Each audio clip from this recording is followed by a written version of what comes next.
All right, great. I'm just checking to make sure.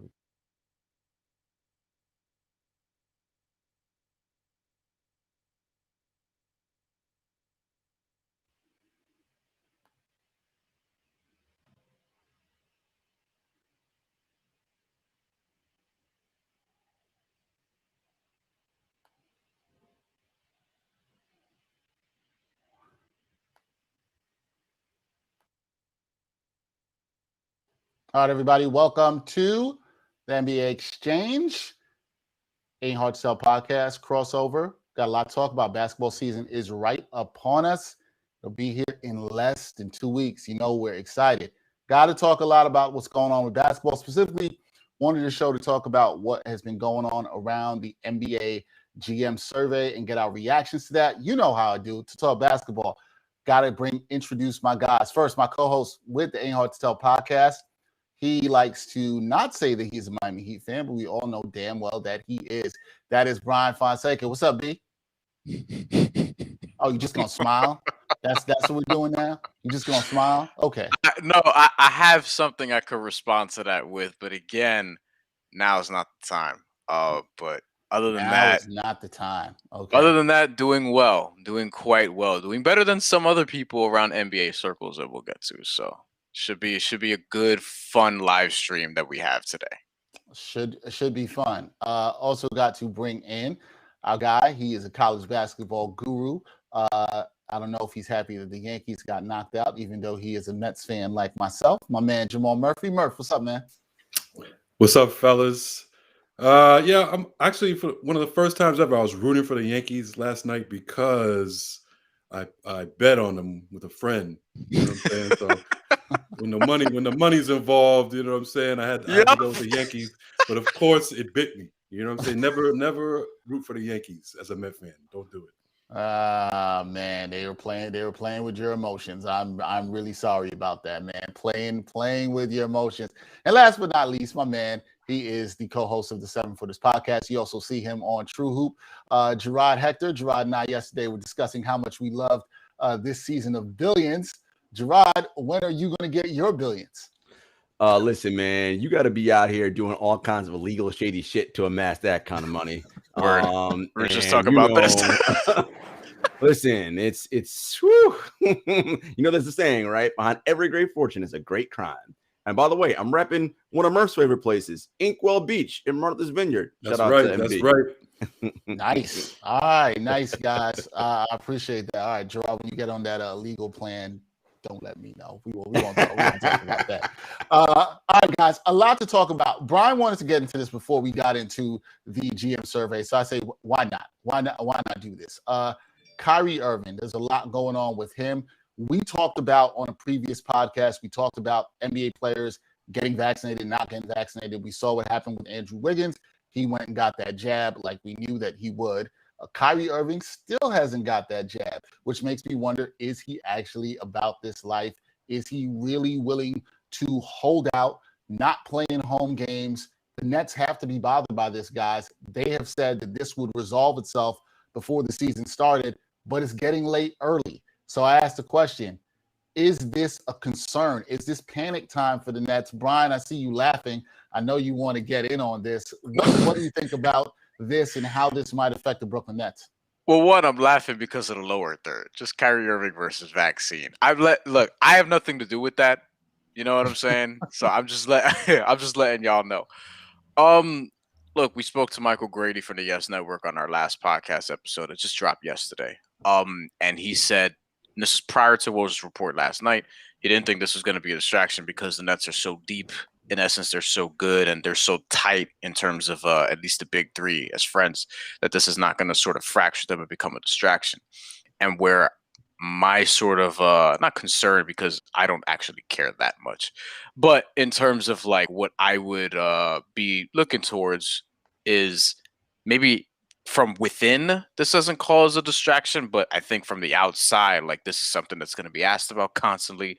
This is something that's going to be a pain in the ass for people to talk about, taking questions, media availability, so on and so forth.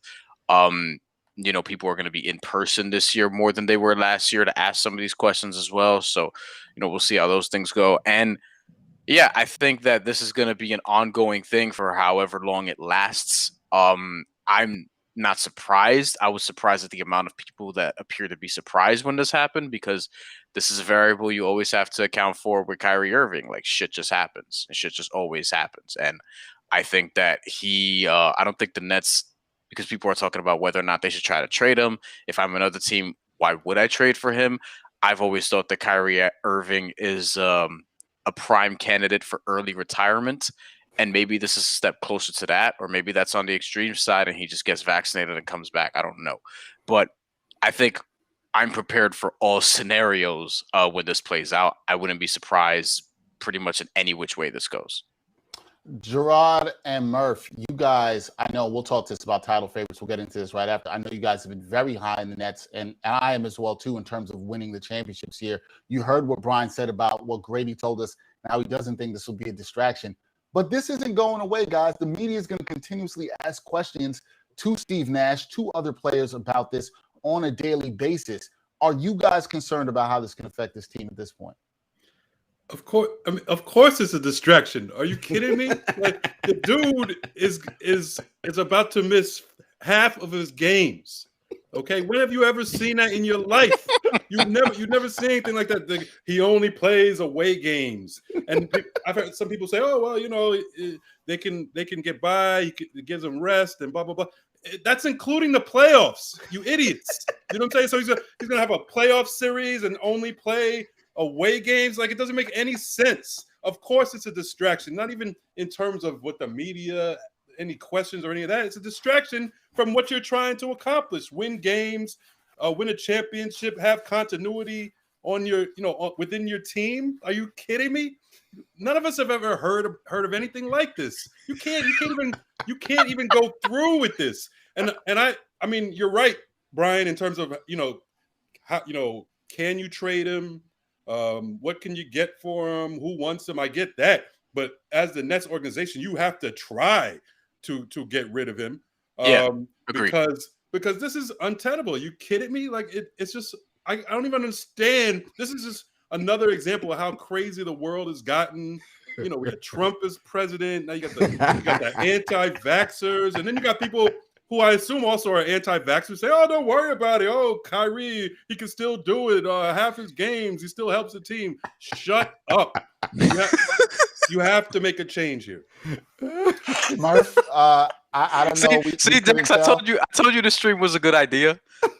Well, I know that. I mean, I think everybody knows it's clear.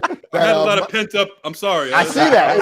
I didn't know that was coming. Lost that bet on the Yankees last night. So you're already hot. You were like, listen, man. Come on. Murph obviously he's not here for the bullshit. But I'll just say there's still time. There's still time. He could still get vaccinated. It's not like he's really missed even a preseason game yet. He could still do it, prior to that game. Remember, he's going to get fined $360,000 if he misses even that preseason game. So there's still time. But if he keeps this up, like, get out of here. You're not a professional. Name somebody in any other profession that they care about that wouldn't get this, even including anti-vaxxers. There are plenty of anti-vaxxers who've gotten the vaccine because they had to go to work. That is absolutely. He's absolutely right. True. Yeah. And I want to say this. I think Murph makes a great point. A lot of people keep ignoring the playoffs. That's something I keep hearing, is that, oh, well, he'll miss half the regular season games. All right, when it gets to the postseason, this rule isn't going to change. It's still going to be a problem for him and, well, the team if he doesn't play. Jarod, are you as disgusted as Murph is with the way people are talking about this and maybe potentially letting Kyrie off the hook? Well, listen, I don't subscribe to any kind of hot takes and silly ass, people out there, these internet streets. So while I agree with a lot of what Murph and Bryan said, I'll look at it like this. I see the Kyrie situation in terms of what's going to happen as somewhat analogous to the Ben Simmons situation, in the sense that, look, both teams are not better without this player, right? That's number one. Look, say whatever you want about Kyrie Irving. The man was 50, 40, 90 last year and an all-NBA player and one of the most skilled players in the history of this game. That is a fact, okay? Taking him off of this team, I'm not saying they can't win a championship. It just adds a layer of difficulty to it. That's all. Okay, now, my second thing, the reason why I also make it analogous to Ben Simmons, to Murph's point, after a while, and what Bryan said earlier, you're going to keep getting questions upon questions upon questions. What about Kyrie? It ain't going to go away until it's resolved. And at some point, the Nets are going to get tired of answering questions about this. And when I say the Nets, I mean Kevin Durant, because they cannot make any move about trading Kyrie or doing anything of that nature unless Kevin Durant signs off. And there's going to be a point where Kevin's going to be like, yo, man, we've been talking about this all damn week. When are you going to do this thing? If you're not, we're going to move on and do what we got to do. So that's going to be the piece. When Kevin eventually gets to the point where he is frustrated and he's like, he goes to Joe Tsai and Sean Marks is like, nah, go ahead. Let's move this dude. I will say this as it relates to this coming week and preseason games. The Nets don't play a road preseason game until Sunday or Monday. So this whole week of practice and Friday's preseason game against Milwaukee, all that stuff is at home. Kyrie has not been at practice since they got back from California. We'll see, again, as the questions continue to mount today, again, after practice, how long this continues. I'm glad you brought up the schedule, Jarod. I'm really happy you brought up the schedule because I don't know if people have looked. The Nets open up the season with 2 games on the road. I believe that is Milwaukee and Philadelphia. Mm-hmm. They then follow that with a 6-game homestand, which means 6 of their first 8 games are at home, people. So that is a huge chunk of the first amount of games that you're going to be without your so-called starting point guard. And we always hear about how in training camp, you need guys there. When guys aren't there, we hear that as an excuse from coaches. We heard this last year from Doc Rivers and the Clippers regarding Kawhi and Paul George before the bubble, not being there for the full training camp. You think you'd want your guys there. I think Kyrie would want to be there. And it's definitely going to affect the team smack early on, for sure. Let me say this about KD also. Jarod, makes a good point about it's really, this is KD. Everybody knows this is KD's team. What he says goes. And I know he's very close friends with Kyrie, but to me, he's already shown a level of independence in being the only one of that big 3 to re-up already and sign the extension with the Nets before those other 2. So we don't even know whether those other 2 are going to get signed, and either does he, in reality, and he's already made the commitment to the Nets. So I think that's a sign that he's at least willing to go in another direction. Yeah. I agree with that, Murph. Yeah, it's going to be really, really interesting to see how this all plays out over the next couple of days, over the next couple of weeks. We'll see. All right. The other thing, Dex, is the time length for sort of like Kyrie, because what I think he's doing right now is trying to exhaust every possible avenue to make this work without getting the vaccine, right? Because again, this isn't somebody who makes $8 million a year or whatever. Homie's got bread and he's good. So skipping game checks ain't gonna hit him and hurt him like it hurts, someone who needs their job at United that makes $70,000 a year. Nah, they gotta take that job because they gotta pay that mortgage. Kyrie's straight on that. But again, it's gonna get to the point, as I mentioned with Kevin, saying like, look, man, we tired of answering these questions. And he goes to the ownership and is like, nah, let's make this move. We got to move forward because I'm committed, right? As Murph said, I signed the extension. I'm here. And who doesn't love the bread though? I mean, that's a lot of bread. I don't care how much you make. Like I wouldn't want to give it up. That's what rich people do. They make money. They love money. They do what they're doing partly because of the money. Like you're telling me, I mean, $15 million. He's gonna leave that on the table.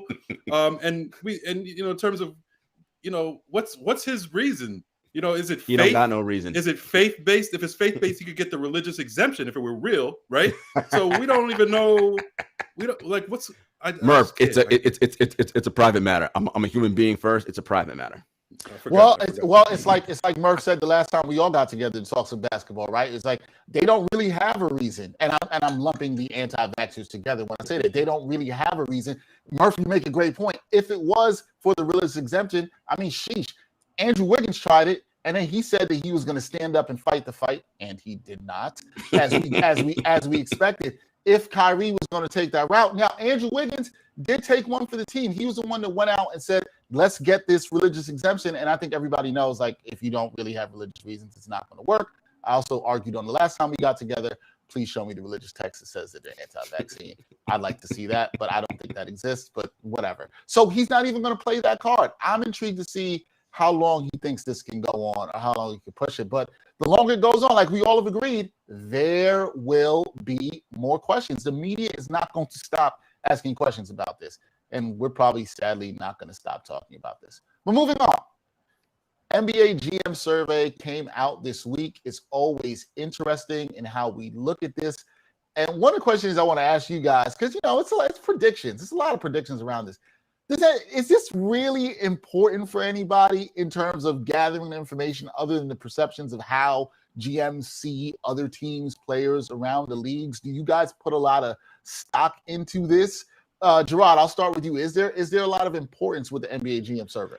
I mean, I think it's just cool for sort of like social media engagement and get people getting into fights on Twitter and like, oh my God, they said LeBron is the number 3 player. Like, it's, you know what I mean? Like it's for that stuff. Like I think what we do see from the GMs is generally a relatively level-headed look and way to approach things, and it's coming from the GM mindset, right? And I think also what most recently happened, like everybody else, because they're human, plays into everyone's mind the most as they answer these questions. But, in terms of like its overall importance, I mean, I don't know what is the GM's, what is their record of picking the right champion and all that going, over the past 5, 6, 7 years. I don't know the number off the top of my head, but to me, it's just, fodder for us to chat about and, say if we agree or disagree.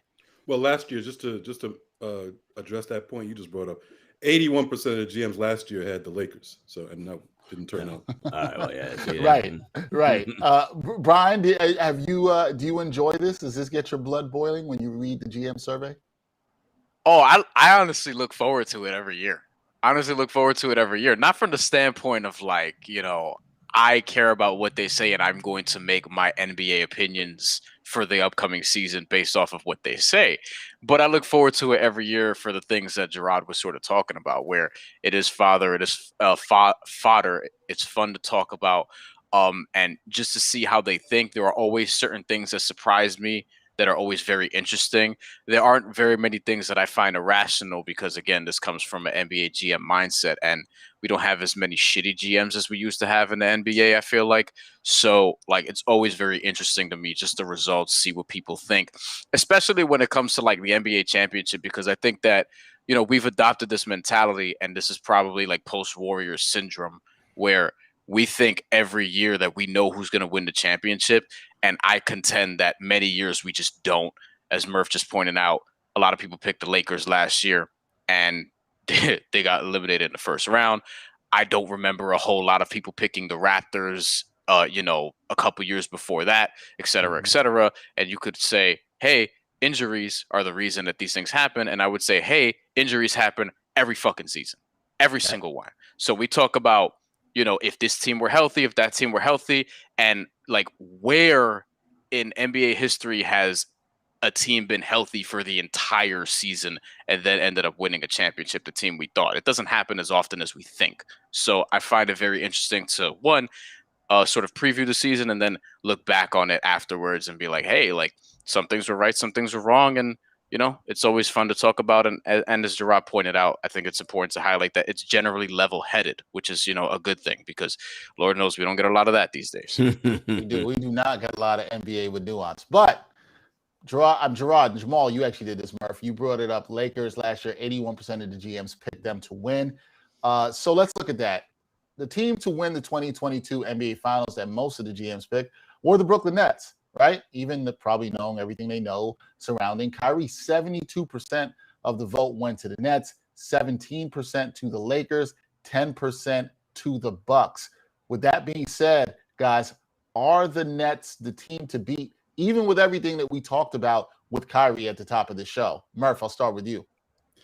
Yeah, they're the team to beat, man. I mean, they have 3 of the best players in the league. Well, we'll see if they at least have 2 of the best players in the league. I still think they probably have 3 because it's just I just can't believe that this dude is really going to give up $15 million for a non-faith-based objection. You know what I'm saying? So I just can't see it. It could happen. He surprises me every day. But yes, I mean they're the team to beat. When they were healthy last year, they were the best team in the league. Brian's right.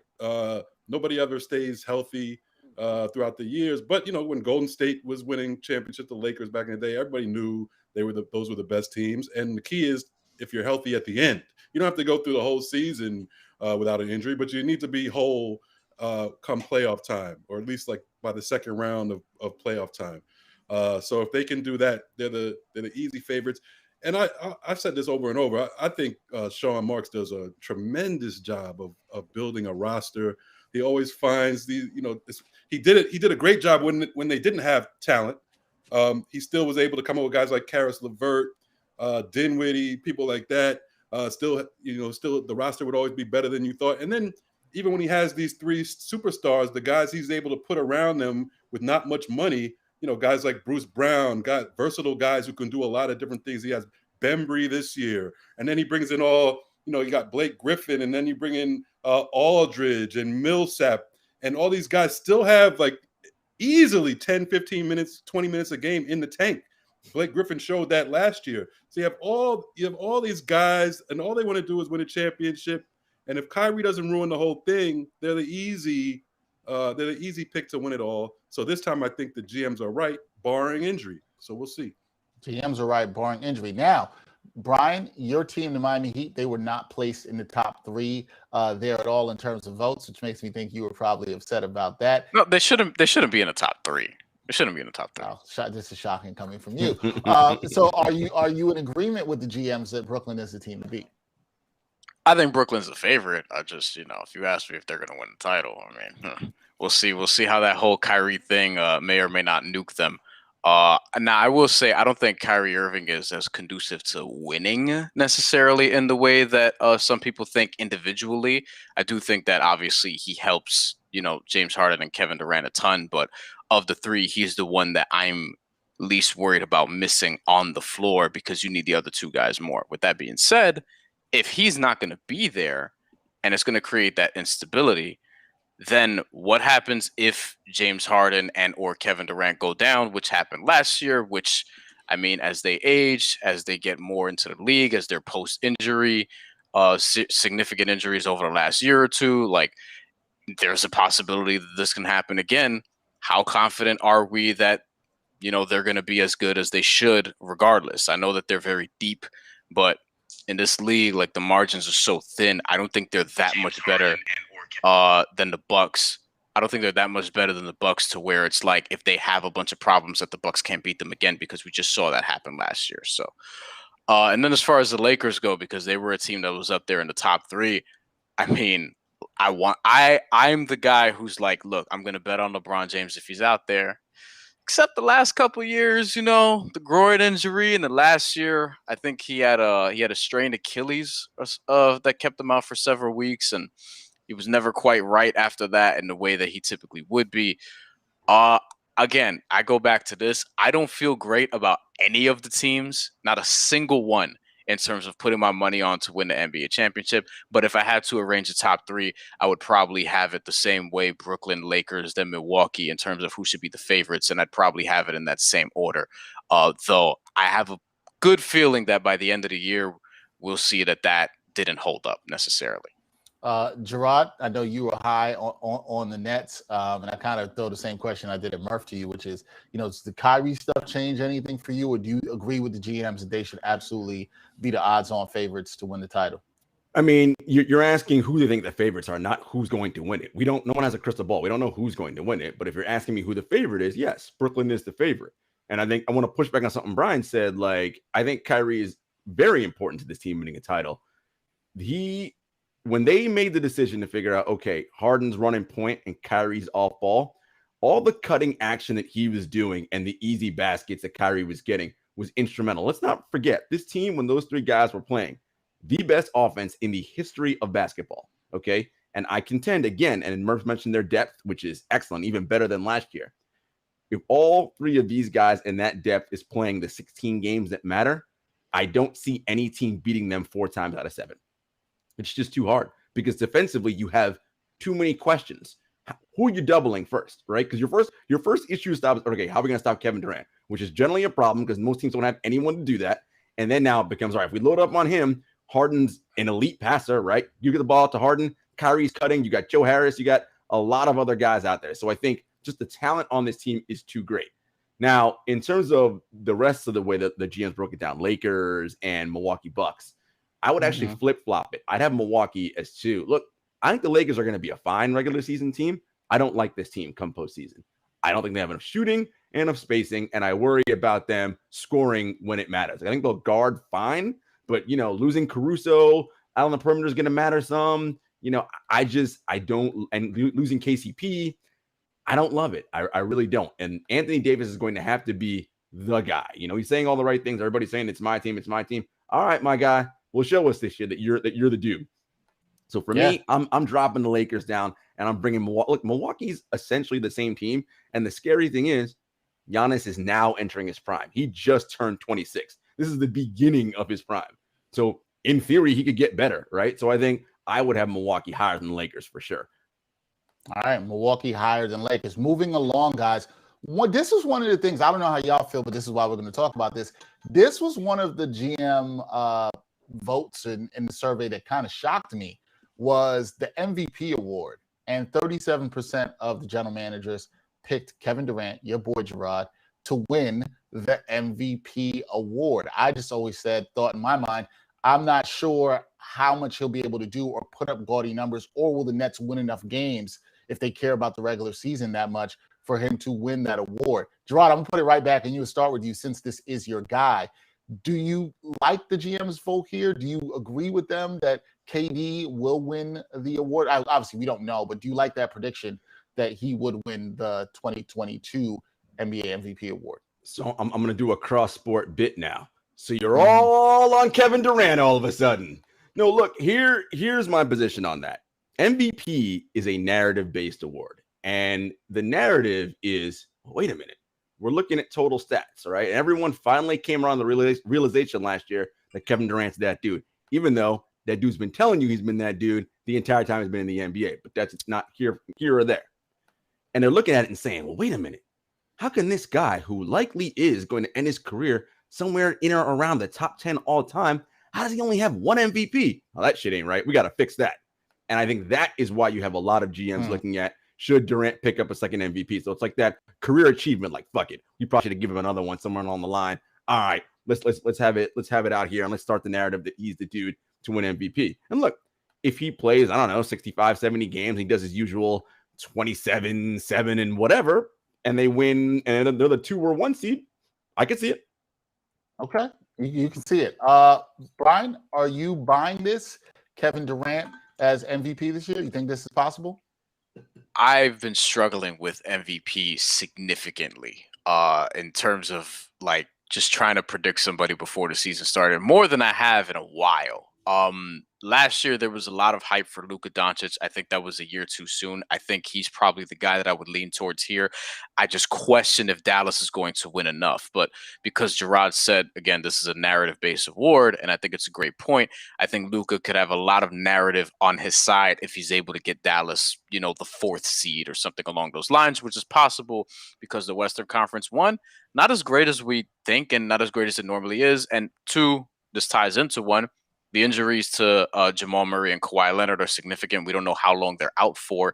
And shit, I would actually have them probably ahead of the Lakers if those guys were healthy in terms of winning the championship. And I think we would have a different discussion on, who would actually win the title if those guys were healthy, but they're not right now. Luka Doncic, you can't go wrong with the white boy narrative, right? And he's entering his 4th year. He's going to, his max contract is going to kick in after this year. I feel like people are waiting for Dallas to be good, and I feel like he sort of accelerated that. I don't know what happens with Kristaps Porzingis, and I don't know if they're going to win enough, but I think that he's going to have a lot of narrative on his side as well. Giannis being 3rd surprised me because I think that while he did just win a title, I think that he would have to put up extremely ridiculous, like 32, 14, and 8 type of numbers, and for Milwaukee to be the 1st seed again, for him to get that because he's gotten 2 MVP awards and this is narrative based. Joel Embiid was 4th here, tied with James Harden rather, and then Steph Curry. But Joel Embiid's an interesting one to me because I think he can have a lot of narrative on his side. However, this Ben Simmons drama plays out, I don't see it landing in Ben Simmons, remaining with the Philadelphia 76ers. But I think that Joel Embiid sort of being the guy, and if Philly could get a top 3 seed, he could have a lot of narrative on his side as well. The problem with Joel Embiid, just as much as anybody here, is just health. And last year, you could make a case that had he been healthy the whole year, maybe he takes it over Nikola Jokic. I don't know if that would have been the case, but it definitely would have been a closer race than it was. So we'll see. I would probably land on Luka Doncic here, but I think, to Jarod's point, Kevin Durant could easily win this because it's a narrative-based award also. And shit, he's probably still the best player in the NBA, so why not just give it to the best player if he plays like the best player? Luka Doncic, 33% of the votes among GMs, came in second in this.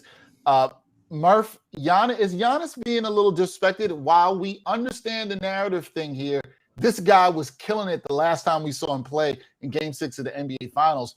I think it's fair to assume that he will be more confident heading into this season now that he seems to have, quote unquote, found his game and playing within his limitations.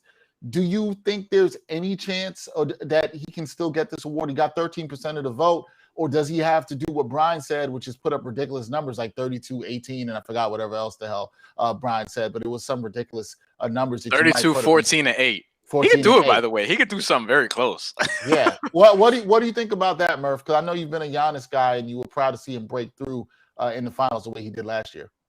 I have been a Giannis guy. Thank you for pointing that out. He finally, he did come through. Everybody down on him. They were calling him the fake MVP and all that kind of stuff. So, I mean, I think the media and the fans feel more free to give him the MVP now, since in their minds he's proven it to them when they, from where they doubted him. So I think that's actually a pretty good pick, Giannis. And so they could also win the, have a great regular season, and he puts up great numbers, and then he would deserve it. I think I'm going to push back on the narrative piece a little bit, even though I get what I agree to a certain extent, and I get what you guys are saying, but there are fake fan media-based narratives, and then there's real shit that becomes a narrative. And the MVP is one of those. It's like the person with the best stats that's also on a team that wins a lot of games usually wins the MVP. And that's that. So that if that's a narrative, that's a narrative. And he's on one of those teams that could have a great record, and he could put up big stats. I think you got to look at Steph Curry also. If Golden State has a resurgence and they have a good enough record, can finish top 3-4 in the West, and Curry has a season like he did last year, he would get it. I think Luka Doncic has a chance because he's going to put up big time numbers. We know that. We'll see if they put up the wins.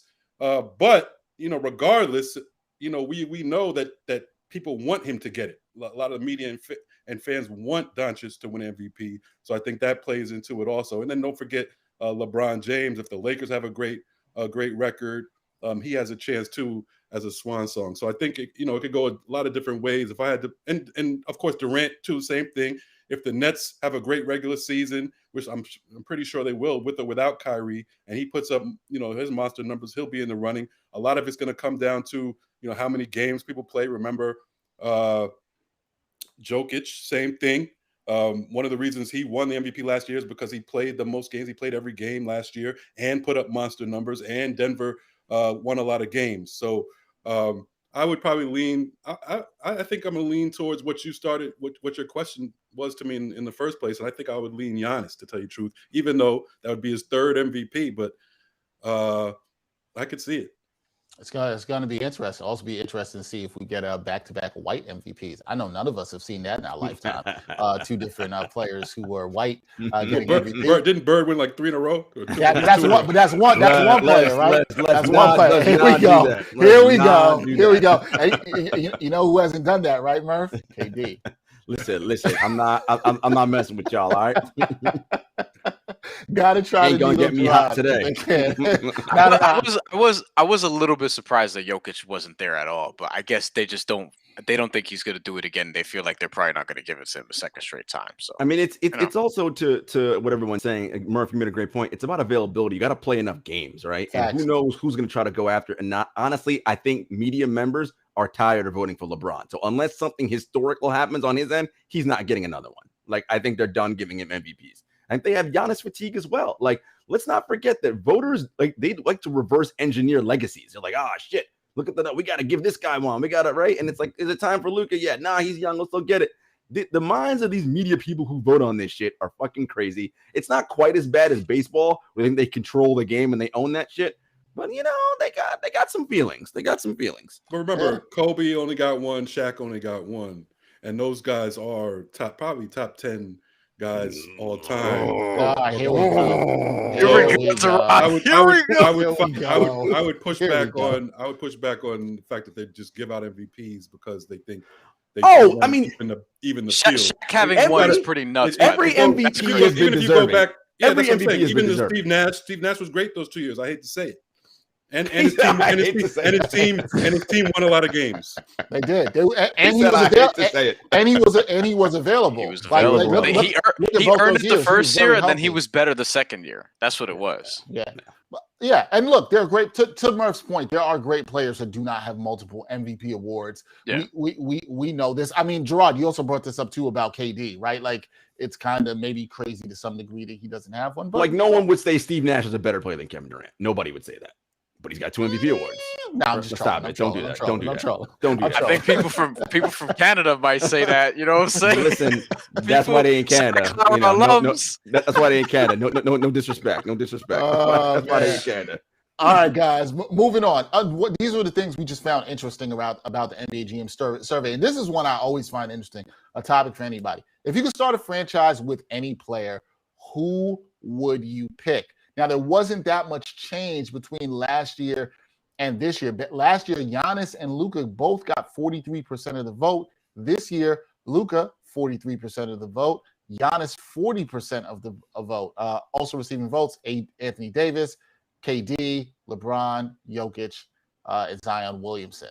So I'll start with Bryan on this one. Does anybody expect him to say Bam Adebayo? Because I do. No. Bam Adebayo.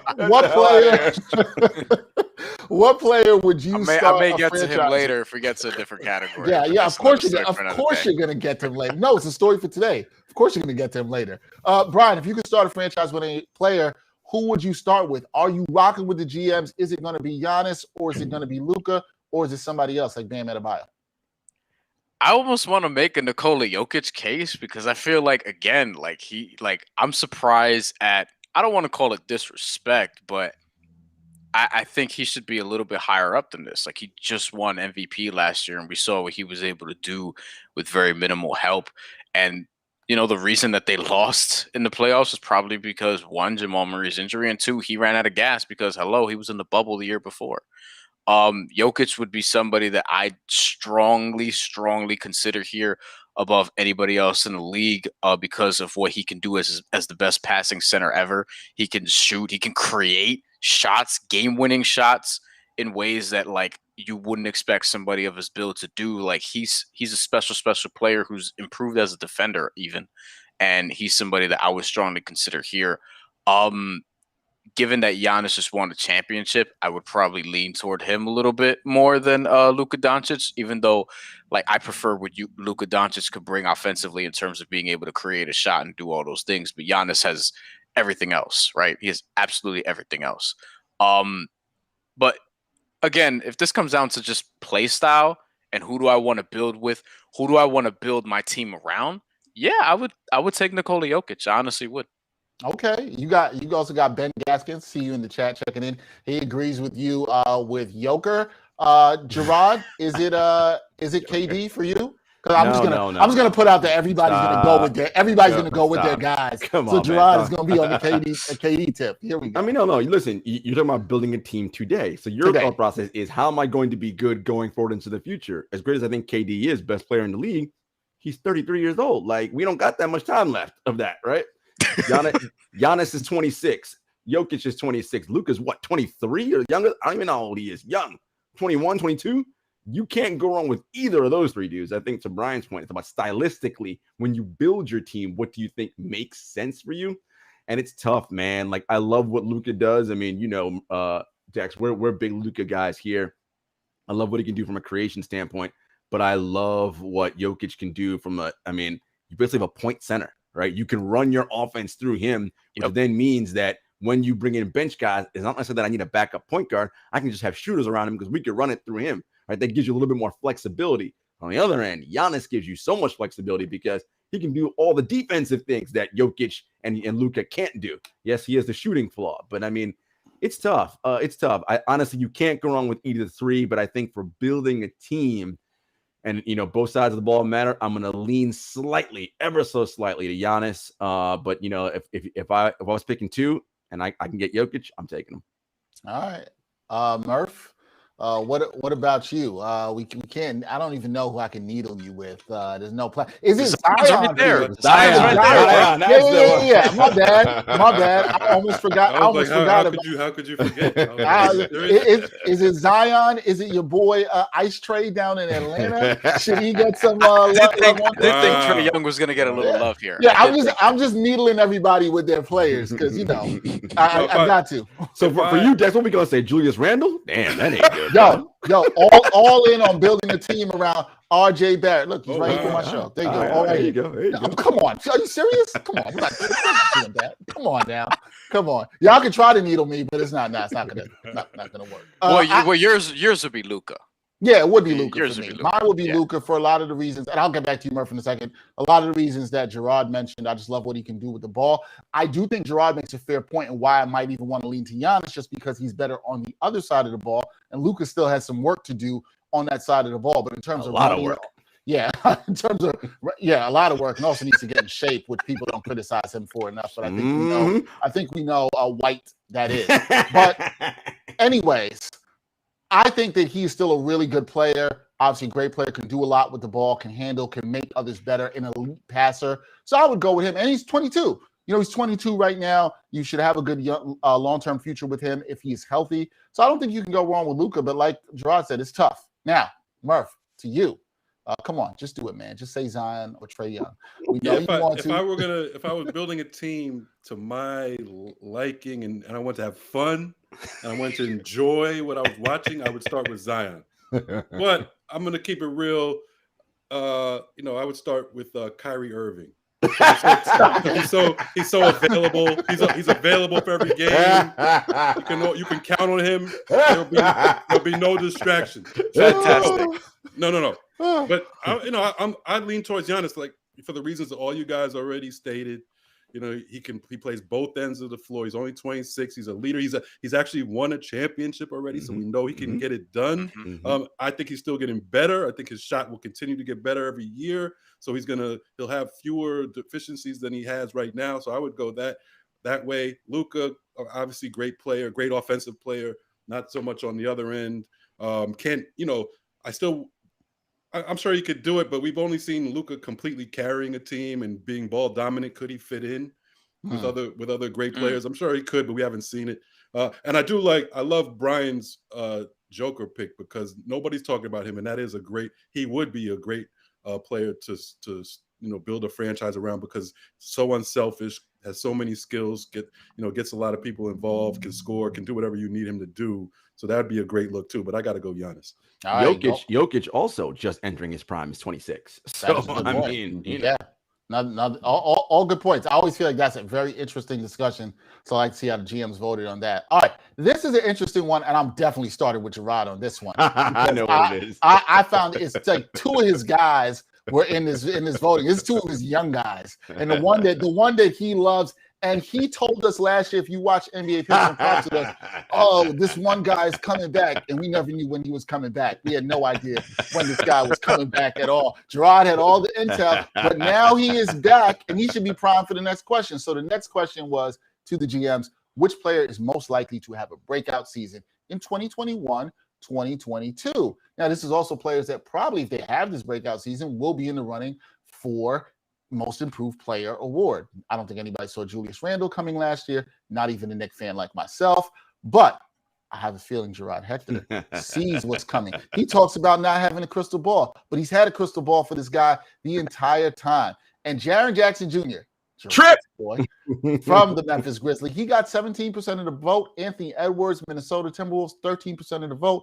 Michael Porter Jr., another one of Jarod's guys, got 10% of the vote. Darius Garland, 7%. Keldon Johnson, San Antonio, 7%. And John Morant and Kevin Porter, all those guys had 7% of the votes. John Morant. Why? Because they don't know. Because by the time they got to these questions, the GMs were like, I don't know. Put some young guy down. Whatever.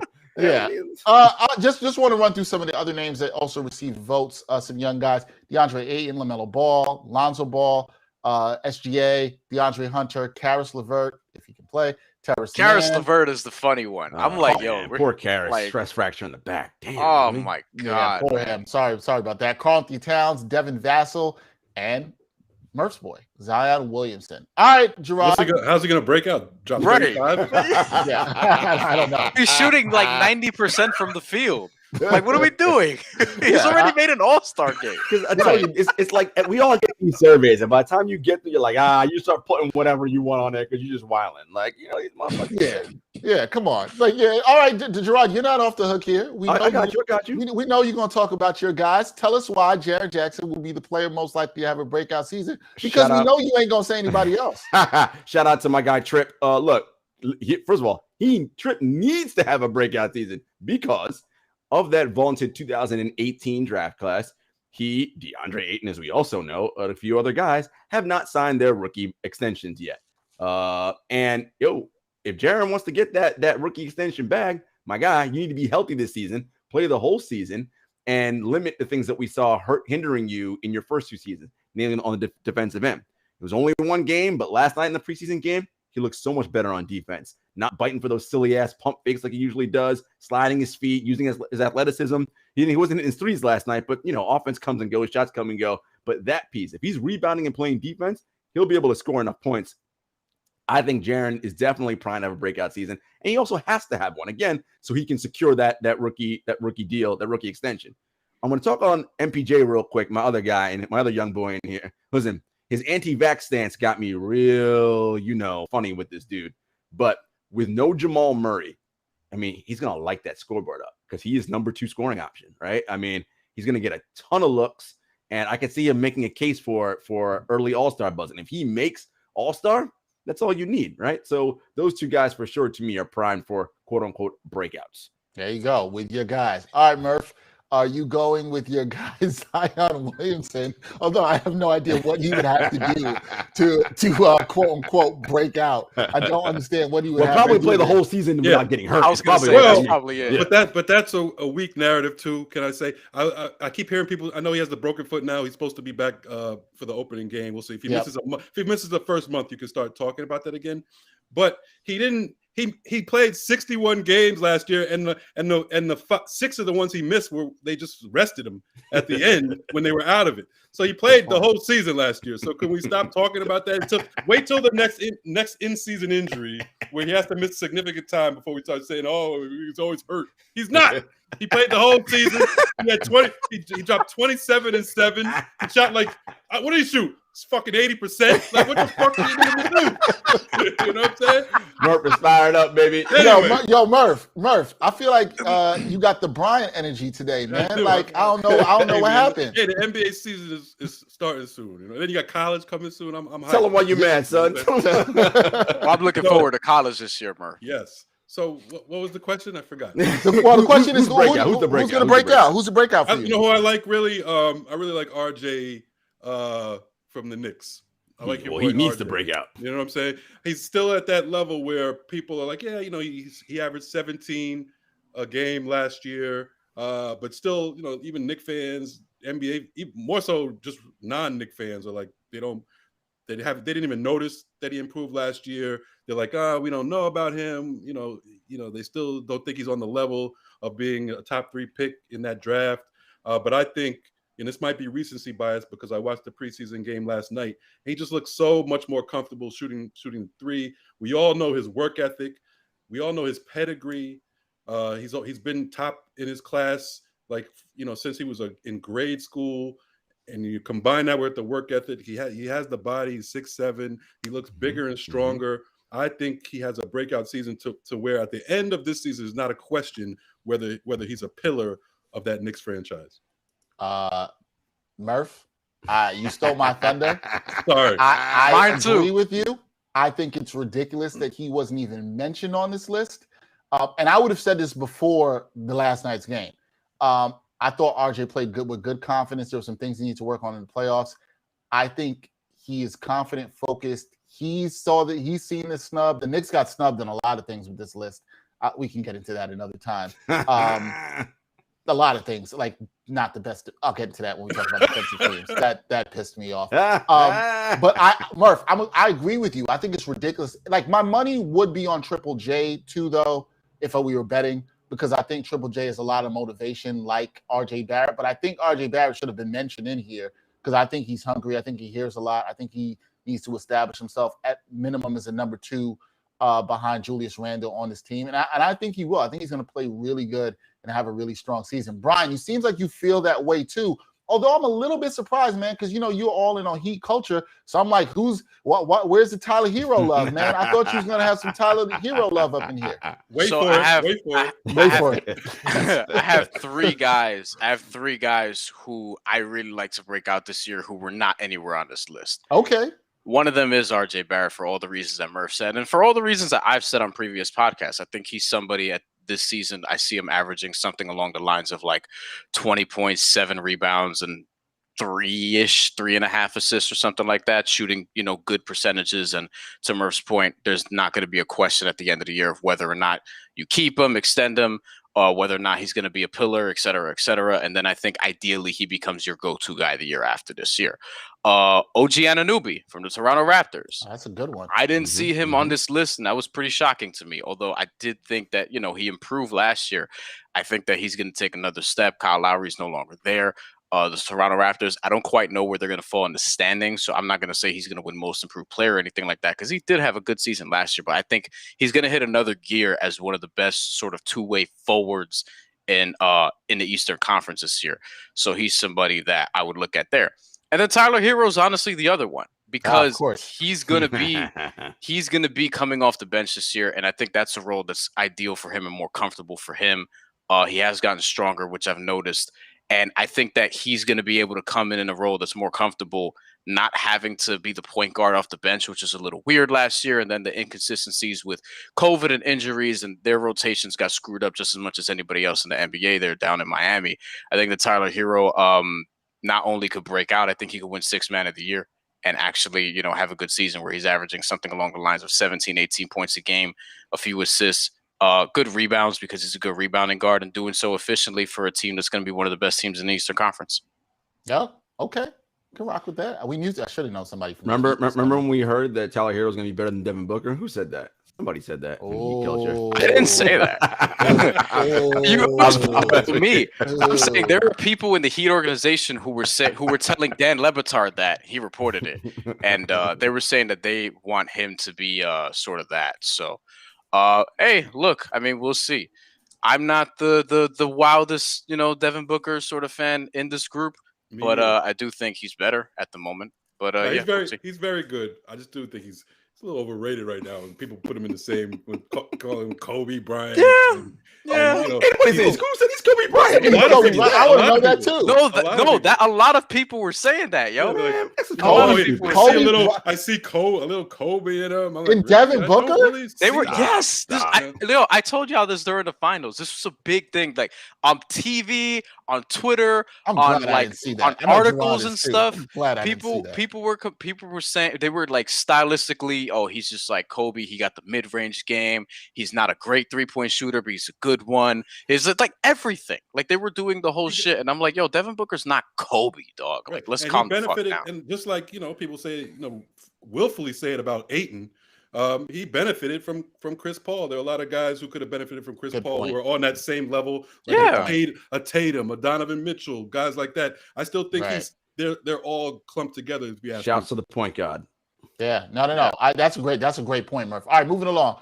One of the other interesting questions was which rookie will be the best player in 5 years. Now we know. This is always a interesting one. And we know that, Murph, you are our college basketball expert here.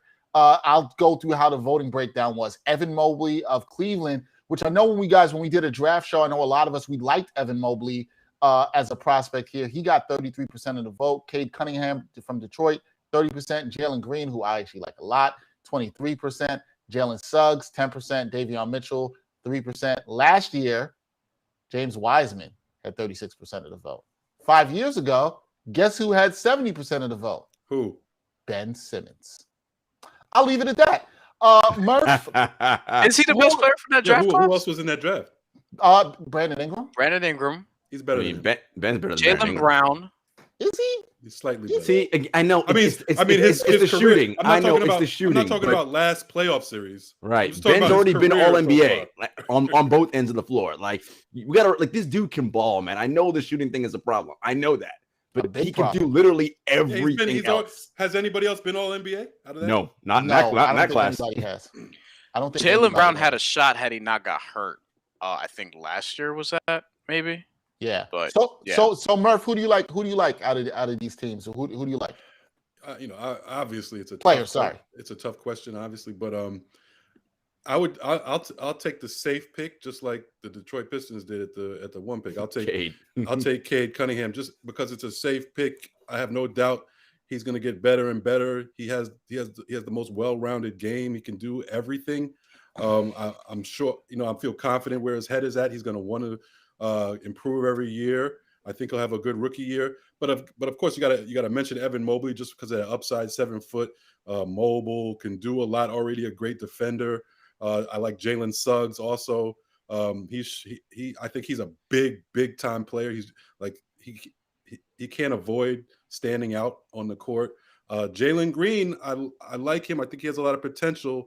But I just have some questions about efficiency and that type of thing. Whether he will be the best player in 5 years. And then don't sleep on my guy Scotty Barnes, who everybody tried to diss. Yes, not me. I think he's going to be a very, very good player. He already looks good. All right, Brian, which rookie do you think will be the best player in 5 years? I think the GM's got it right. I think it's Evan Mobley. That's the guy that I love the most before the draft. He reminds me of Anthony Davis a little bit. Hopefully he doesn't get hurt as much. And I think he can do a lot of different things defensively. I think that was a smart pick. I'm low-key, not high on the Cavs, but I think that they're going to be better than people expect. And I think that they have a shot at getting into the play-in, which, I think that, I think the lower half of the Eastern Conference, look, I mean, the Washington Wizards are supposed to be better, but we're talking about availability. I don't know where Bradley Beal is going to be all season long. Where's Rui Hachimura going to be? He ain't even been in training camp yet. Rui Hachimura, the Pacers. Now we're hearing they might actually trade for Ben Simmons, and Malcolm Brogdon has bad physicals, as we remember from the draft, and Karis LeVert's hurt again. And I'm looking at those teams, and I'm like, look, Cleveland has Darius Garland right now, Colin Sexton. Sexland. Yeah, the Sexland backcourt, Isaac Okoro, Evan Mobley, Jared Allen. And then they added Lauri Markkanen, which I found interesting. I don't know if that's a move that I would love typically, but him there, I think that could make sense as a starter and then, six-man eventually because Evan Mobley's going to take that spot. But Evan Mobley, I think, has immense upside where I think he'd become an all-star for years in the NBA. I think he's going to put up big numbers. His brother at USC is not that bad either. Evan Mobley is the guy for me. All right, Evan Mobley. Jarod, who do you like? Who will be the best rookie? Which rookie will be the best player? Excuse me. In 5 years? Like Brian, I loved Evan Mobley coming out of the draft because of the upside, right? You always look at oh man, if all things go right, this player can be XYZ. But let's also keep it 100. How many times does everything go right? I'm also looking at what organizations drafted these people, and I hear Brian's point about Cleveland, and I try to talk myself into them too. But on my preview show, I was like, nah, man, they're going to the lottery again. Too many young dudes. I just don't know what they're doing there. And I don't love that organization as a development place. If Kevin Love was someone who was invested in helping people, I'd be like, all right, you're a good bet. Kevin Love, him again. Does he even want to be there, man? He probably going to be sabotaging this joint from the inside. Who the hell knows? I'm going with an organization that I trust and a guy that I loved how he looked Monday night. And Murph mentioned him, Scotty Barnes at FSU, man. He literally can do everything. And I love the Raptors development system. I just think this kid's going to be special. I really like him. I'm with you guys on Mobley. Barnes would be my second choice, by the way. I would say. Who would be your second choice, Brian? Scotty Barnes. Oh, Scotty Barnes. Because of everything Jarod said about organizationally. The only problem is when you look at the top 5, Cleveland, Detroit, Houston, Orlando, Sacramento are the organizations where these guys are from. Shitholes. So that's why Barnes would be my second choice there. Yeah, I just think Evan Mobley's so good that I how can you fuck that up? But they might try. It's Cleveland. They'll find a way. It's Cleveland, right? Yeah, see, that's my whole thing. Yes, I love Evan Mobley. I think he's good. Jarod, I know you love guys with size who also have pretty good touch. Listen, that's my basketball love language. In terms of height. That's why he loves KD so much. If you didn't know. I think Mobley is the most skilled player. I would also sneakily say, watch out for Jalen Green. I like Jalen Green. I think he's going to have a high motor. I think he's going to look wild at times in year one, but I just do like his aggressiveness at the 2-guard position. So I would say keep an eye on him. But I'm also with you, B, on this. I trust Toronto. I trust their development. Murph and I spoke about this on the NBA Exchange episode before the draft, and people were disrespecting Scotty Barnes as if he wasn't good at all. And I think it's ridiculous, and I think he's going to have a chip on his shoulder. Brian, I know you like people like that. To have a chip on his shoulder, he might not be as short as you. He's not in that short chip on your shoulder range, but he's a guy thing to watch out because I think he's motivated too. And I think combine that with being in a competent organization, as Jarod mentioned, and I think that's a perfect recipe for somebody who, could be a Jimmy Butler-esque player in terms of rising to that we might not have.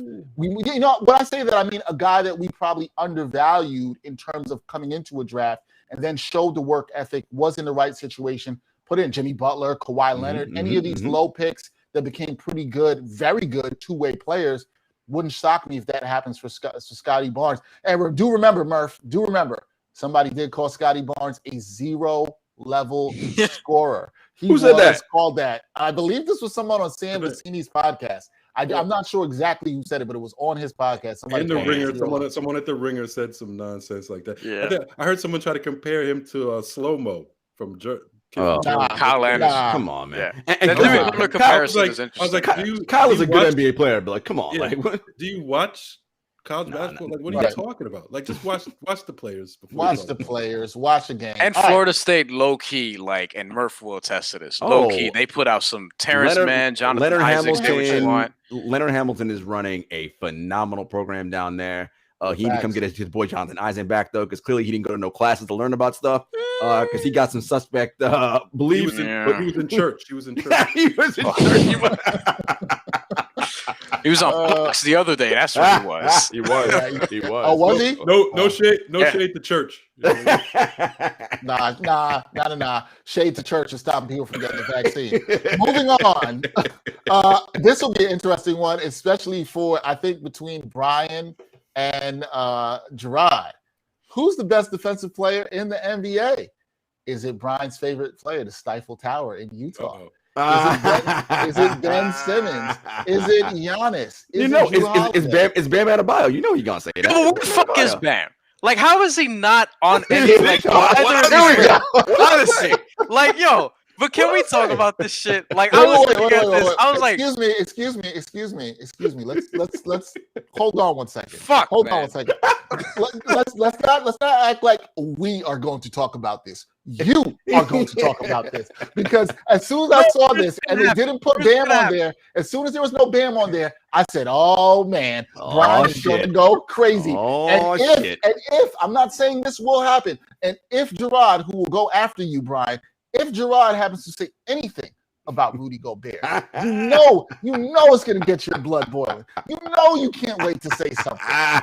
You can't wait to say And Brian, and I ain't even going to use the term defensive raptor because I don't even know what the fuck that means. I ain't going to even use that term. D. LeBron is the other one that they love using. I don't know what that one means either. I'm how does LeBron have a stat named after him? But Brian, go ahead. I'm not going to diss Rudy Gobert. He is one of the best defensive players in the NBA and should be on this list. I just think we overrate him. There could be two different things, right? And I think that I'm not even saying Bam should be number one on any of these. I'm saying he should be on the list. Okay, him not being on the list, I think it was third or fourth last year in Defensive Player of the Year voting. He actually got a first place vote from Siraj Sohi, so shout out to her. I don't know how he's not here. Giannis is for best defensive player, right? Giannis won, Rudy Gobert 2, Jrue Holiday and Kawhi Leonard tied for third, Ben Simmons, others receiving votes, Jimmy Butler, Anthony Davis, Draymond Green. And I get that, but Bam is in that class. He's absolutely in that class. He proved it last year. He in terms of switchability, he's better than Ben Simmons, and the numbers backed that up last year. Best perimeter defender in the NBA. Drew Holiday, Ben Simmons 2. Again, here we go. Jimmy Butler tied with Kawhi Leonard for 3. Giannis is up there. Patrick Beverly, Marcus Smart. I mean, Overrated. I understand why they're receiving votes, but those are reputation based. They're not quite as like, especially Patrick Beverly, not quite where they were a year or two ago in terms of lockdown defense, not necessarily at their peak. Marcus Smart, he had some injury stuff, I believe, last year, so we'll see how he bounces back this year. But still, I don't think they should be on this list, especially over somebody like Bam. And then best interior defender, Rudy Gobert is number 1. Obviously, they were going to give him that. I think Giannis should be number 1 on this list, probably for best interior defender. Chill. And Anthony Davis is here. And I think Bam should be, again, like somebody who's getting love on these lists. And most versatile defender in the NBA, he was on others receiving votes, which, I mean, I guess is something. But Giannis was 1, Ben Simmons 2, LeBron James 3. Come on, man. When's the last time that dude played defense? LeBron James 3 in terms of best versatile defender. Tied with Kawhi Leonard. Tied with Kawhi Leonard. We're not here for LeBron propaganda season, all right? Actually, no, he's not tied with Kawhi Leonard. He can't be 38 and be on that list. Look, exactly. LeBron is 3rd by himself. Draymond Green is 4th, tied with Kawhi Leonard. Excuse me. So I don't know how LeBron's ahead of Kawhi in a defensive player category. Or Draymond right now. Or Draymond right now. And Bam, and Jimmy Butler, and Paul George, who are all others receiving votes. We're not doing that. So yeah, I just think Bam should be on all those lists, and I think that in terms of versatility, he's the best defensive player in terms of like most versatile defensive player in the NBA. In terms of best defensive player in the NBA, though, right now, I would probably just lean Giannis because of what that motherfucker did in the finals. Like, I will say this, Bam Adebayo, if you are watching, listening, you get a hold of this video, please contact Brian. He would love to be your agent. That is for sure. No. I can't be somebody's agent, though. I need an agent. What do you mean? I need an agent. Bro, you will take 10% of what Bam is getting right now, especially for all the work you just did for him? Yes, you will take that. Yes, you will.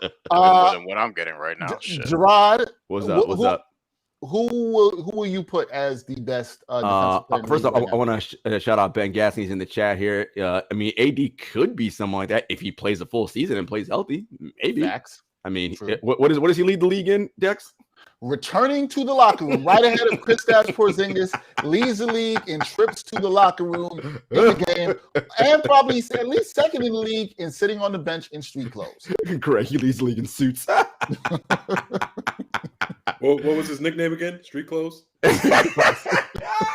Wait, who called him that? Chuck? Is that what Chuck called? Chuck called him that. Yeah. Kristaps Porzingis is the in the running though. It's one of those. Oh man, love it. Clowning these dudes. Look, I mean, defense is such a tricky thing because there's all different kinds, right? To Brian's point, yes, Bam being left off of all those lists is extremely disrespectful. He is very, very versatile, switchable. We've seen him do it. He's an excellent defender. So I don't know what these defenders are thinking unless they're off their Miami Heat culture juice that they were on a couple years ago. I think Drew Holiday is the best small perimeter defender in the league who can also guard bigger players. Like, he is phenomenal at his size. Phenomenal. Yep. I think, yes, I know Ben gets shit on a lot, but switching 1 through 4, like, Ben is fucking good, man. I'm telling you. Yep. If Philly does not have him this year, you'll see how much they miss him with that record. I'm calling it right now. If he's not there those first 20 games, you're going to see. I'm not saying Joel Embiid's not good. Joel Embiid is excellent. But you can all the things that Ben does that don't show up in the highlights, you'll see it now. Look, I think, how I feel about Rudy. Look, yes, Rudy has limitations, but, I mean, he's an incredible defender. Like, he's just, and all the metrics back it up. And none of those ones that I don't know, D-Raptor and all that other stupid shit. Like, I don't even know what those mean. The ones that actually matter, like, he tops out at the top every year. He's that good. I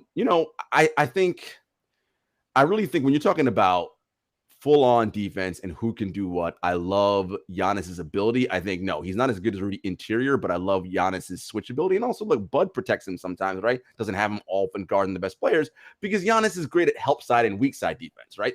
But again, that is a highlight play. What's a better thing to show up on an ESPN top 10 when Giannis has to cross all the way from the other end of the court, come back and block a shot, right? Oh my God. I'm not saying that's not great. That's amazing. But there are other parts about defense that he's not as great at some other people. But he is extremely versatile. So I think all the people we mentioned are all deserving of, that top defensive award. LeBron, stop. He don't need to be nowhere near this list. Draymond needs to be higher. For his size, Draymond's 6'7", and he can legit guard post players. Legitimately guard centers. Like, he's He's brilliant. Damn, I was gonna say Jakob Pertl, but I don't think I'm gonna do that. Now, Murph, who do you have as the best defensive player in the league? Do you agree with the GMs on this one? I think it's Ben Simmons. The versatility, what he did for Philly, even though he got thrown under the bus for doing exactly what Doc told him to do all during the season. Just focus on defense. Don't worry about your offense. You're such a great defender. Oh, great, you did that. You got us the 1 seed. Doc never said that. Same thing in the playoffs. We throw you under the bus. Doc never said that though. Of course, yeah, he never said that. He was responding to a different question. Yeah, so I think it's Ben Simmons, and then I would say I agree with Ben that it's AD if he's healthy. When AD is healthy, he's a force, an absolute force on defense because he's an interior guy with who's super long. Okay, so he can defend the paint obviously, but he can also get out on the perimeter. He can switch. He can bother 3-point shooters. If he's 100% healthy, for a season, he probably gets it. And I would go Bam. I do think he's slept on, and I do think he's one of the top 3-4 defenders in the league. So I would put Bam in there also. All right, I'm with you on this, Murph. I'm rolling with Ben Simmons on this. I just think the versatility and what he can do is just too impressive. He impresses me more than any other defensive player in the league, just because of what he can do. I mean, you could even put him on some fives at some point. Dude is a problem. Minus the fact that we hate that he doesn't shoot the ball at all. Dude is a problem on defense, and I just think his versatility is just way too much. So I won't belabor with more explanation. I think one thing I'll add, Dex, yeah. he don't belong on this list. But I'll put him in for what he does when it counts in the playoffs. KD's a very good defender. Yeah, he's going to put that out. Yeah. Yeah, I think he's underrated. Well, what it is he don't do shit in the regular season. Like, fuck it, I ain't got time for this. Like, because it's like I can't do all I gotta do on offense and do that on defense all regular season long. But playoff time, it's like, oh look, rim protection, switchability, length. It's good stuff. Fuck it, I don't have time for this. Pretty much Kyrie's motto about the vaccine. There goes his MVP. There we go. All right, we gotta wrap up because we went over time. So we are going to get through the next couple really quickly. Who is the best coach in the NBA? That's always one that goes in. Eric Spoelstra led the way with 55% of the votes. Monty Williams came in second with 17. Quinn Snyder, Utah, 14%. Greg Popovich, 10%. And Mike Budenholzer, which that shocked me. Listen, man, you win that title. That clears all the L's you baby. Oh, really? Everybody last year before the playoff run was like, Butter can't coach. Let's get him up out of here. When they were down 0-2, he's about to get fired. Is there anybody that's sitting there like Mike Budenholzer's in-game adjustments is what won the Bucks the title? Ain't nobody saying that. How did he even get 3% of the vote? How did he even get 3% of the vote? I just want to know. Like, I get it. He won a championship. You tell me that's worthy of him getting 3% of the vote? Okay. All right. I mean, whatever. Who do you guys think is the best coach in the league?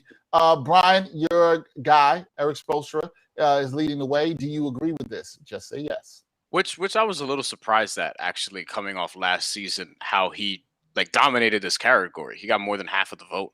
But I think that's the respect to his reputation, what he's done throughout the course of his career, and then people recognizing that last year they had, again, more COVID issues than not all, but most other teams in the NBA, and injuries and things of that nature that hampered them as well, and respect to how they overachieved and went to the finals the year before.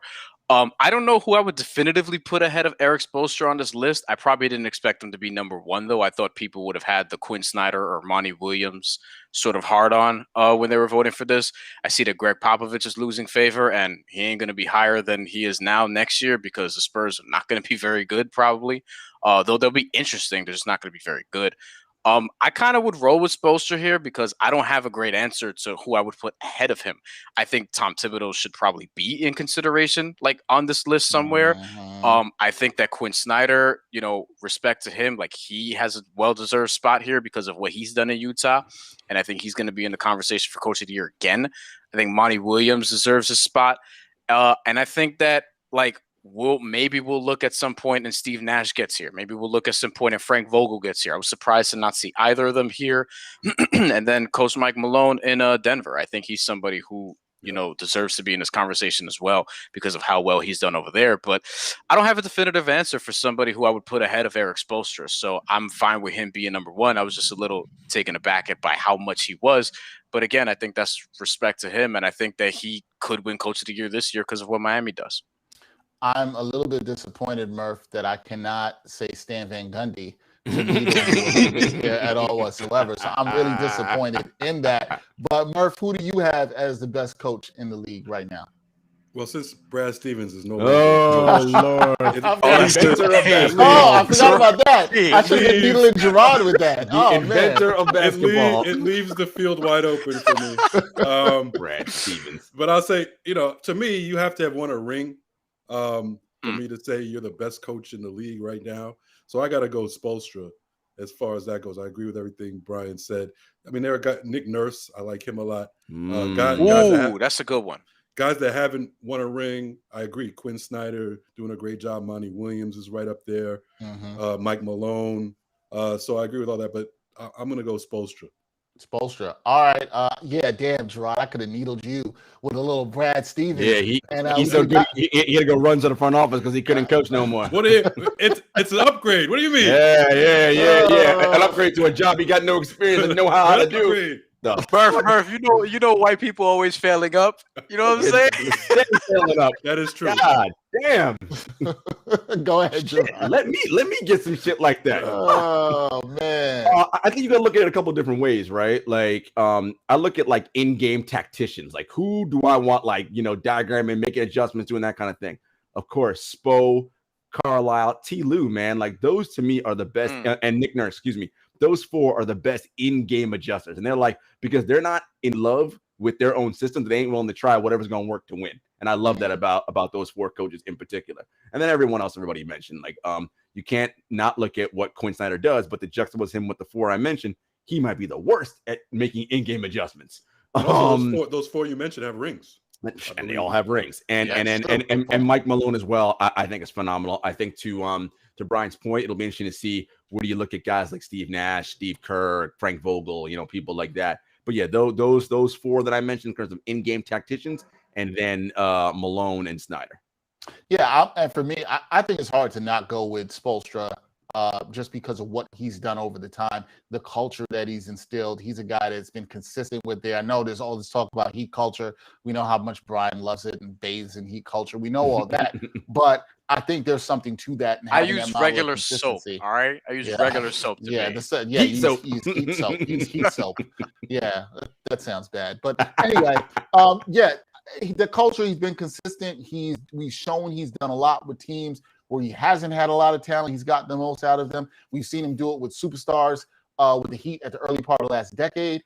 We see it now with this team with Jimmy Butler and now Kyle Lowry and what a lot of people expect out of them this year. You expect that sort of toughness. And so, but Jarod, I like your criteria. I want to say that too. I like when people could state what their criteria is for something. The fact that you like guys who can make those in-game adjustments, like a Ty Lue, who I think deserves even more respect. We saw what he did with the Clippers last year, and getting them to turn things around, which didn't necessarily make Doc Rivers look too good.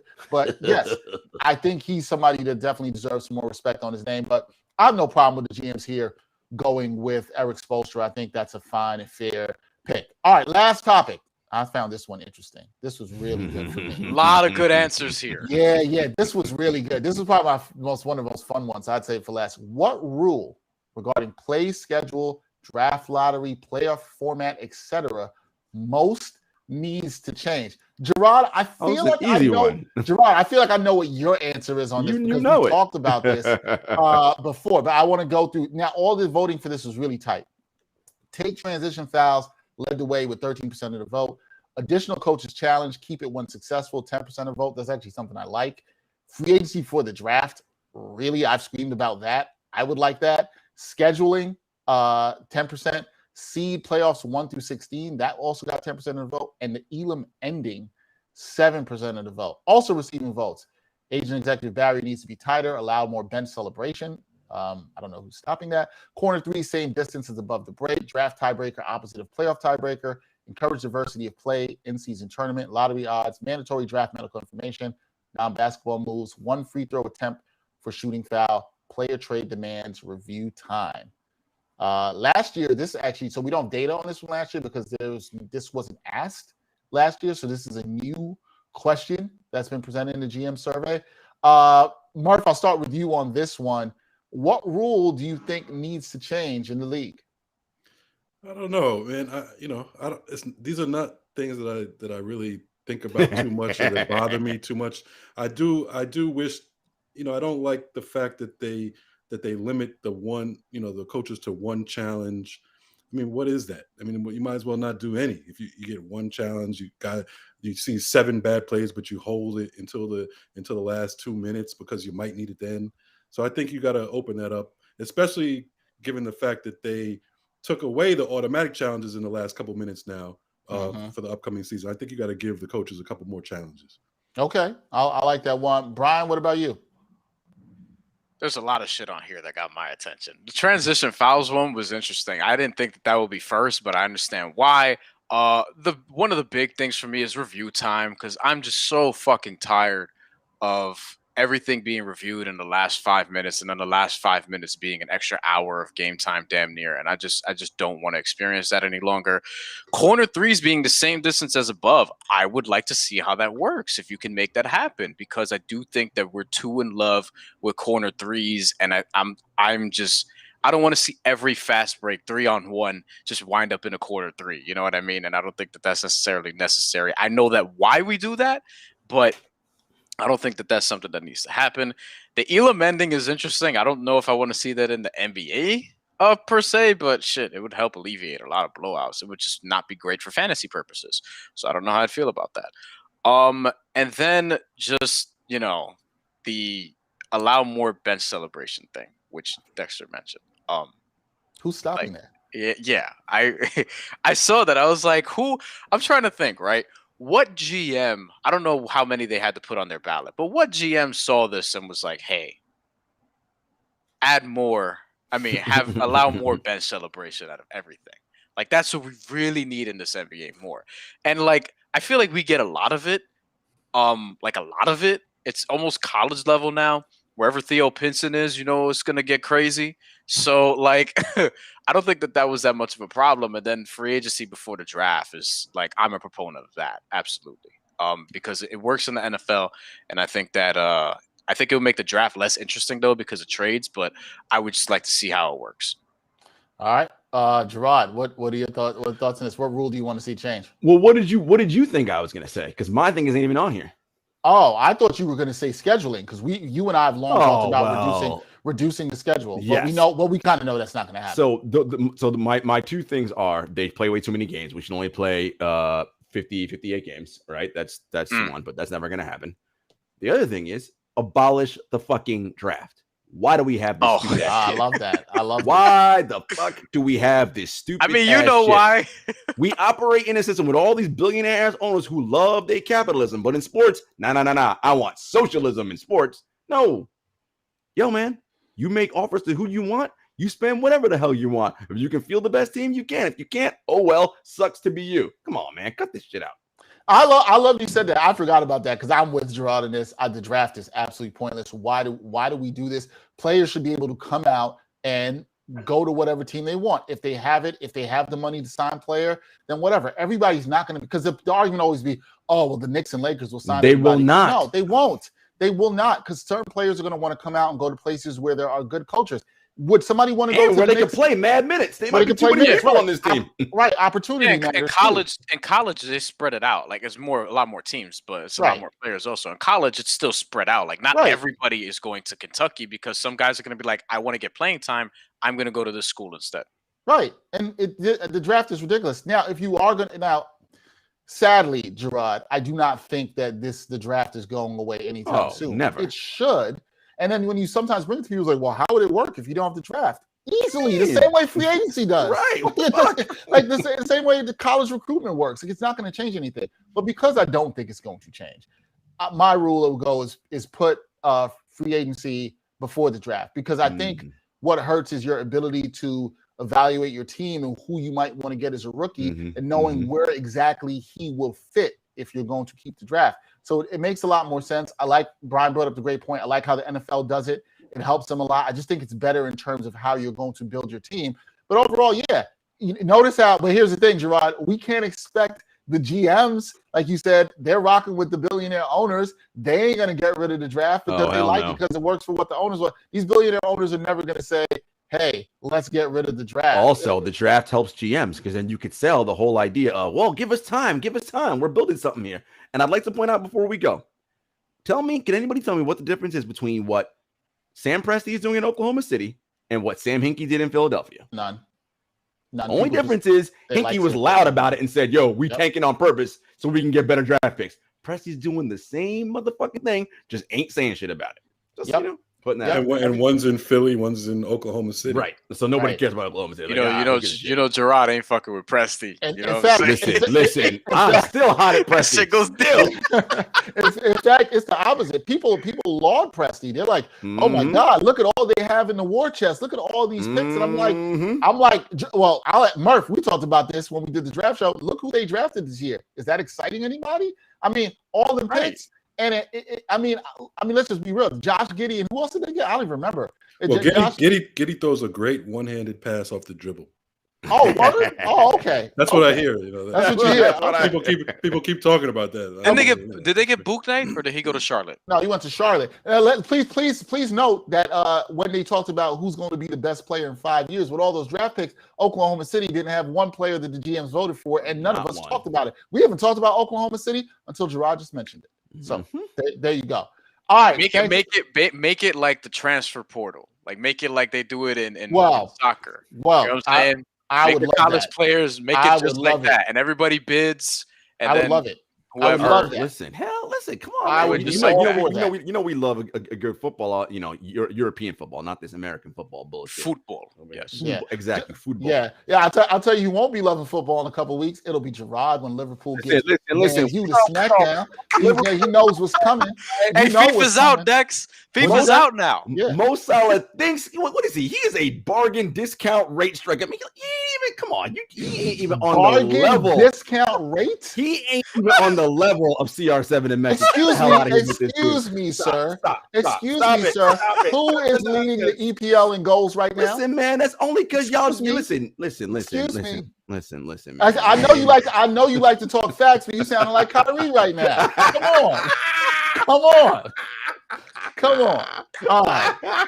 Thank you, everybody, for rocking with us. We hope to do some more of these before the season starts out. You know, I love to talk basketball with my guys. And we'll have some more stuff, hopefully, on over-unders and some betting stuff and whatnot. So we're going to do it. Thanks for rocking with us. Shout out to my man, Ben Gaskin. Appreciate you checking in and watching with us on Facebook and everybody else that was watching. We'll do more of these. We'll promote it. So for Bryan Fonseca, who we all know is a huge Heat fan, even though he lies, and he will probably be a Bam Adebayo's agent sometime. For Jarod Hector, who be lying to the people about Cristiano Ronaldo. Glory, like Man U, baby. Here we go. He became a Man U fan like 5 weeks ago, people. Literally 5 weeks ago. 5 weeks ago. Literally 5 weeks ago. I go where my man goes. You know what I'm saying? I see that. And my man, Murph, who is ready for the college basketball season and can't wait for Stan Van Gundy to get another job in the NBA. I couldn't even say that to a straight face. He's good. He's on NBA TV. You know he's actually real good on NBA TV. He really is. Murph, for you, any final words about your boy World B. Flat? No, I've said all I have to say. Like I said, this time, let's just hope he's not as let me just stop. I'm gonna stop myself. We're gonna stop and see. Thank you guys for rocking with me. Thank you everybody for watching. Until next time, y'all. As usual, peace.